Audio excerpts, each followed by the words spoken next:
आदरणीय बंधुओं, माताओं व मेरी प्यारी बहनों, राधे राधे।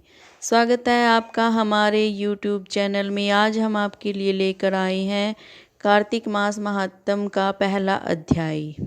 बंधुओं, सबसे पहले तो आप सभी को कार्तिक मास की हार्दिक बधाई। बंधुओं, यह कार्तिक मास अश्विन मास की पूर्णिमा तिथि से ही आरंभ हो जाता है। तो आइए शुरू करें पहला अध्याय। नैमिषारण्य में वास करने वाले सोनकादि 88,000 ऋषि श्री सूत जी से कहते हैं कि ब्राह्मण, आप हमारी इस घोर कलयुग से रक्षा करने के लिए कोई सरल उपाय बताएं।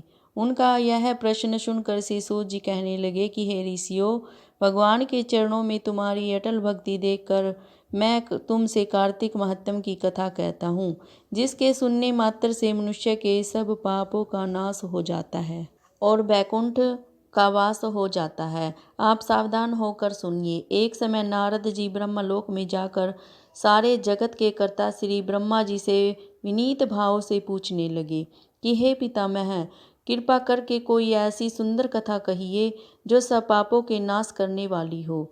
तब ब्रह्मा जी कहने लगे कि हे पुत्र, भगवान के चरणों में तुम्हारी ऐसी प्रीति देखकर मैं तुमसे कार्तिक मास का महात्म कहता हूँ, जिसके सुनने मात्र से मनुष्य के सब पाप नाश हो जाते हैं और वह बैकुंठ का अधिकारी हो जाता है। कि कार्तिक मास भगवान का अति प्रिय है। इसमें किया हुआ व्रत, दान, नियम तथा कीर्तन अनंत फल देने वाला होता है। अतः सारे संसार की भलाई के लिए तुमने अति सुंदर प्रश्न किया है।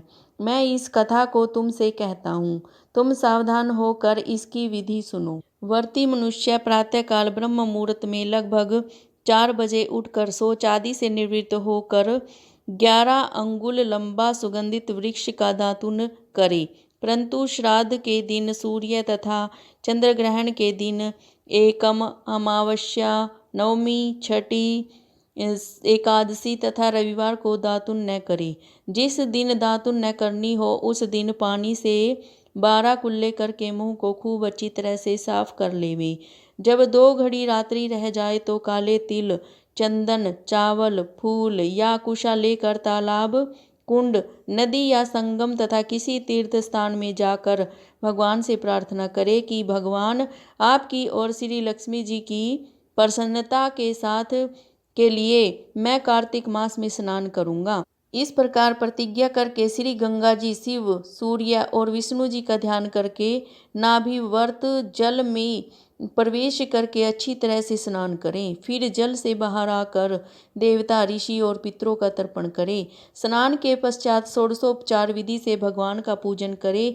भगवान को अर्घ्य देवे और प्रार्थना करें कि भगवान श्री राधा सहित मेरे इस अर्घ्य को ग्रहण करें। और इस प्रकार प्रार्थना करके 16 चीजें, आह्वानम, पाद्यम, अर्धम, आचनम, स्नान, वस्त्र, चंदन, अक्षत, पुष्प, धूप, दीप, नैवेद्य, तांबूल, पुंगीफलम, दक्षिणा और नमस्कार भगवान की मूर्ति को अर्पण करके तुलसी मंजरी से भगवान का पूजन करना चाहिए।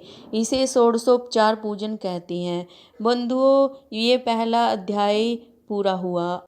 बंधुओं, कार्तिक मास में स्नान करने से भगवान विष्णु अत्यंत प्रसन्न होते हैं और अपनी कृपा अपने भक्तों पर बनाए रखते हैं। तो बंधुओं, आपको अगर मेरी ये जानकारी अच्छी लगे तो प्लीज़ मेरे चैनल को सब्सक्राइब करें, लाइक और शेयर ज़रूर करें। आपका बहुत बहुत धन्यवाद। राधे राधे।